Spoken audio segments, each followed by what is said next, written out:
Bonsoir. Aujourd'hui donc, nous allons revenir sur l'un des problèmes les plus complexes dans ce programme de philosophie, à savoir le rapport entre la conscience et l'inconscient. Qu'est-ce que le conscient? Qu'est-ce que l'inconscient?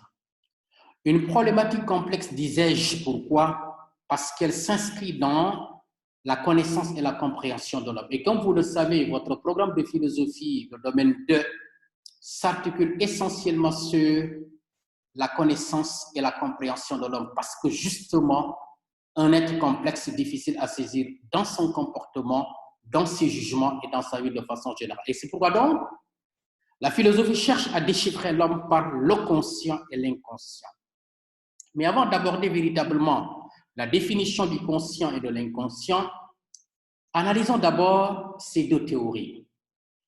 Dans cette problématique, deux grandes théories s'opposent en ce qui concerne véritablement la connaissance de l'homme. Pour les classiques, dont le représentant principal est René Descartes, l'homme est essentiellement un être conscient. Ça veut dire quoi? Que le psychisme humain, c'est-à-dire l'esprit de l'homme, dit Descartes, est composé exclusivement et uniquement d'une dimension qu'on appelle la dimension consciente. Et ne l'oubliez pas, Descartes est un philosophe rationaliste, effectivement, auteur du discours de la méthode, et de ce point de vue, donc, défend justement l'importance et le pouvoir de la raison. Et c'est quoi la raison, dit-il dans le discours de la méthode? La raison qu'il appelle le bon sens est cette faculté humaine, ou cette faculté qui permet à l'homme de distinguer le vrai d'avec le faux. Donc Descartes est un rationaliste convaincu. Il ne croit qu'à la raison, au pouvoir de la raison. Et de ce point de vue, donc, il estime que justement, que l'homme est homme parce qu'il est doué de raison, ça on le sait, mais que l'esprit de l'homme, dans ce qu'il a de particulier et d'intime, cet esprit-là est gouverné, cet esprit est conditionné, déterminé par l'unique conscience qui est la seule réalité qui justement influence l'homme dans son comportement. Donc Descartes ne peut accepter dans la définition de l'homme et dans la définition de la psychologie humaine, Descartes ne peut accepter une autre dimension. Et donc, en tant que représentant des penseurs ou des philosophes classiques, voilà la conception que Descartes a de l'esprit humain et donc de l'homme de façon générale. Mais la question qu'on se pose et qu'on pose à Descartes, c'est que si l'homme est entièrement, uniquement conscience, alors pourquoi il oublie? Pourquoi il fait des rêves? Pourquoi effectivement il se trompe dans le langage? Des questions, en tout cas des interrogations qui sont extrêmement sensées. Pourquoi? Parce que logiquement, si l'homme est exclusivement conscience, il ne doit pas se tromper. Pourquoi? Parce que la conscience, définissons maintenant, la confiance est une connaissance sûre, certaine, claire, que l'homme a sur lui-même, sur ses actes et sur le monde. Ça veut dire quoi? Qu'un individu est conscient lorsque faisant, il sait exactement ce qu'il fait et il sait avec précision, clarté et distinction les causes et les conséquences de son acte. Et c'est pourquoi Descartes disait que la conscience ou la raison, dans une certaine mesure, est une connaissance claire et distincte. La clarté et la distinction sont deux caractéristiques sans lesquelles, justement, point de conscience, point de raison. Et donc, du latin cum scientia, la conscience signifie donc ce qui est accompagné de savoir. Et c'est la raison pour laquelle quelqu'un est conscient lorsqu'il sait. Mais un savoir qui se sait comme savoir. Et c'est ça justement qui fait que je suis conscient lorsque, agissant ou faisant, j'ai la clarté et la certitude de mon acte.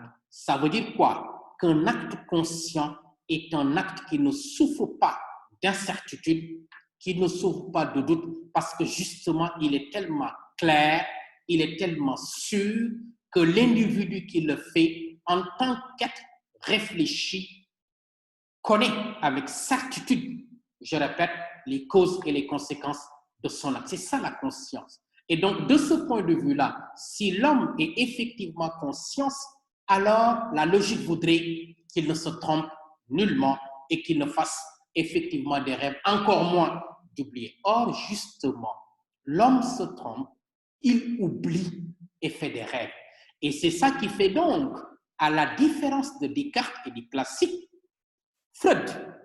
Sigmund Freud considère que non, la dimension psychique de l'homme, la psychologie humaine ne peut être composée uniquement d'une conscience. Mais il y a une autre réalité qui détermine l'homme dans son comportement. Il y a une autre dimension du psychisme humain qui conditionne l'homme dans sa vie, et ces dimensions-là, il l'appelle tout simplement l'inconscient. Donc le débat entre Descartes, les classiques, et Freud est le suivant. L'homme est-il, et quand je parle de cet homme du point de vue psychique, du point de vue de la psychologie, l'homme est-il uniquement ou non déterminé par le conscient? Ou bien y a-t-il une autre dimension du psychisme humain qui détermine et conditionne l'homme dans ses actes, dans sa vie? À ces questions, Descartes répond que pour lui, l'homme est uniquement, je répète, exclusivement conscience. Et qu'en dehors de cette dimension de la psychologie humaine, il n'y en a pas une autre qui déterminerait, en tout cas, qui influencerait ses comportements. Freud dit non. Dans la mesure où l'homme se trompe, fait des rêves, des faits que nous constatons, alors il est impossible que l'homme soit uniquement conscience. Mais qu'en plus de cette conscience, dit Freud, il y a une autre faculté humaine, l'inconscient. Mais c'est quoi l'inconscient? L'inconscient, littéralement, c'est ce qui n'est pas conscient, tout simplement. Maintenant, quelle est sa définition? Écoutons cette phrase de Freud. L'inconscient, dit-il, c'est l'ensemble des phénomènes psychiques qui se font en l'homme, mais dont les causes sont ignorées par le sujet agissant. Je répète, selon Freud, l'inconscient, c'est l'ensemble des phénomènes psychiques qui se font en l'homme, mais dont les causes de ces dix phénomènes sont ignorées par le sujet agissant. Autrement dit, l'inconscient, donc, c'est ce que nous faisons ou qui se fait en nous, mais dont nous-mêmes, nous ignorons les causes. Ça veut dire quoi donc? Un acte est inconscient lorsque le faisant, j'ignore ou je ne sais pas le pourquoi de cet acte. Et c'est ça qui fait que justement, un acte conscient est un acte qui se sait comme acte parce que celui qui le fait détient les causes et les conséquences de cet acte. Mais un acte conscient l'est parce que justement, celui qui le fait a une clarté et une distinction de cet acte. En revanche, un acte est inconscient lorsque moi, le faisant, j'ignore effectivement le pourquoi de cet acte.